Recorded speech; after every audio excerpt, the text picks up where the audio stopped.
Friends, I am Dilnawaz Ahmed. Welcome to my YouTube channel, The Real Facts by an Ordinary Indian. मेरे YouTube channel में आपका स्वागत है, खुश आमदीद. Friends, today we are going to discuss whether United Nations like League of Nations has become a failure organization.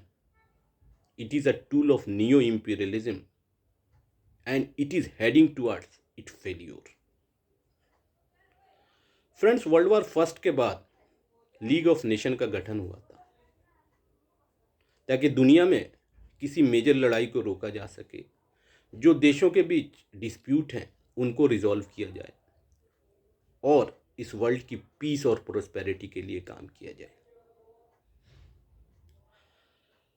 लेकिन league of nation के ज़्यादातर फैसले जीतने वाले देशों के पक्ष में और हारने वाले देशों के अगेंस्ट थे.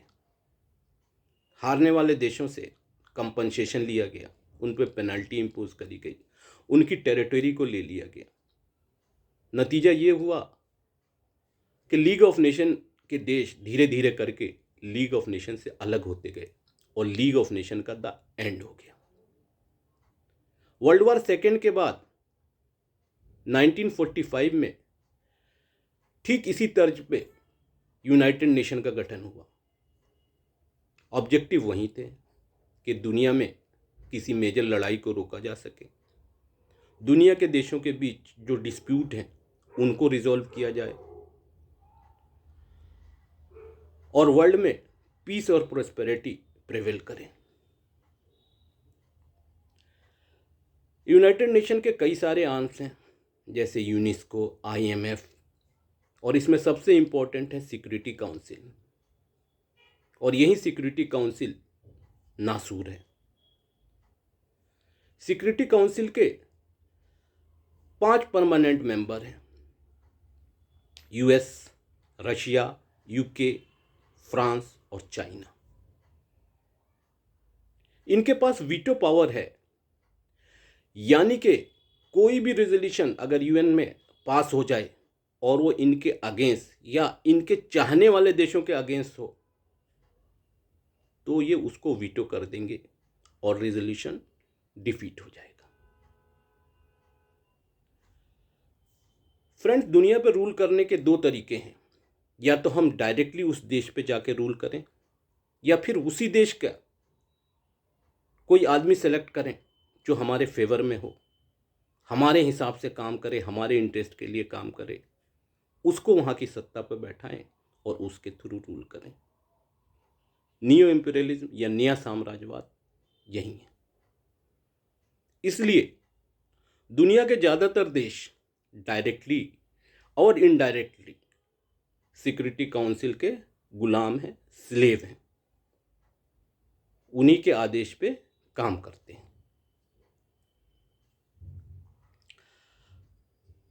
फ्रेंड्स, जब 1945 में UN का गठन हुआ तो सबसे बड़ा अनजस्ट फैसला हुआ फ़लस्तीन के कॉन्टेक्स्ट में.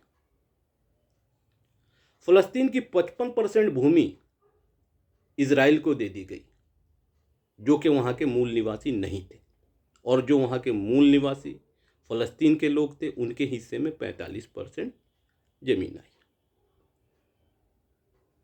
अरब देशों ने इसका बायकॉट किया, वॉकआउट किया, लेकिन उनके पास वीटो पावर तो थी नहीं, तो वो कुछ नहीं कर पाए. नतीजा ये हुआ कि इजराइल को इतनी शय मिली कि धीरे धीरे जो फ़लस्तीनियों के पास 45% भूमि बची थी उसे भी इजराइल ने धीरे धीरे कब्जा कर लिया, उनको 10 से 15% में समेट दिया. और अब स्थिति ये है कि 10 से 15% भूमि से भी इजराइल उनको डिसलॉज करना चाहता है, भगाना चाहता है. UN कुछ नहीं कर पाता है.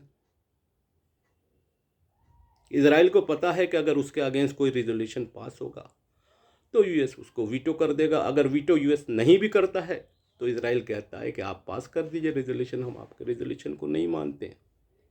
UN इजराइल के सामने नतमस्तक है, हेड डाउन है. दुनिया के सारे देश भी मिलके इजराइल का कुछ नहीं बिगाड़ सकते।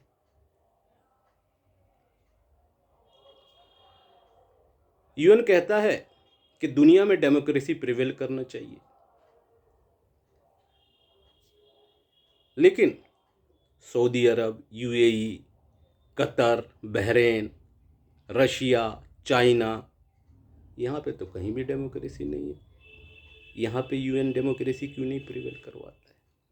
डेमोक्रेसी कौन सी चाहिए?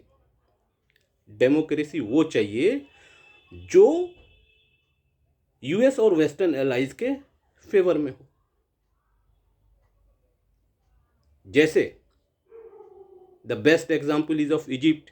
इजिप्ट में जनरल इलेक्शन होता है, वहाँ इलेक्टेड गवर्नमेंट के प्रेसिडेंट बनते हैं मोहम्मद मुर्सी, लेकिन यूएस और उसके एलाइज को डर था कि मोहम्मद मुर्सी का कहीं ना कहीं मुस्लिम ब्रदरहुड से कनेक्शन है, हो सकता है कि वो इनके अगेंस्ट चले जाएं, तो उनकी गवर्नमेंट ओवरथ्रो करवा दी जाती है, वहाँ पे डिक्टेटर बैठा दिया जाता है। रशिया यूक्रेन पे अटैक करता है, इस लड़ाई को यूएन रोकने में नाकाम है। रशिया का कुछ नहीं किया जा सकता है, क्योंकि रशिया के पास वीटो पावर है। अगर उसके अगेंस्ट कोई भी रेजोल्यूशन पास होगा तो रशिया उसको वीटो कर देगा।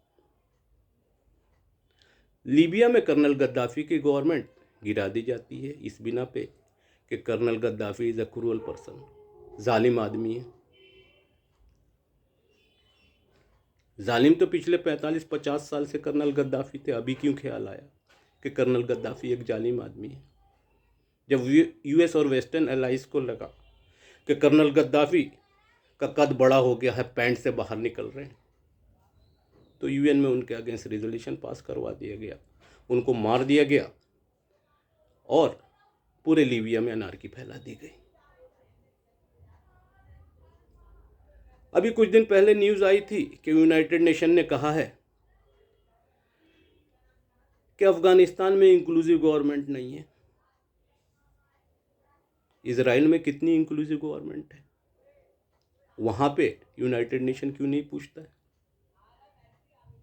एक और सबसे बड़ी आयरनी है, last but not the least, दुनिया में 57 मुस्लिम देश हैं, लेकिन एक भी मुस्लिम देश सिक्योरिटी काउंसिल का परमानेंट मेंबर नहीं है।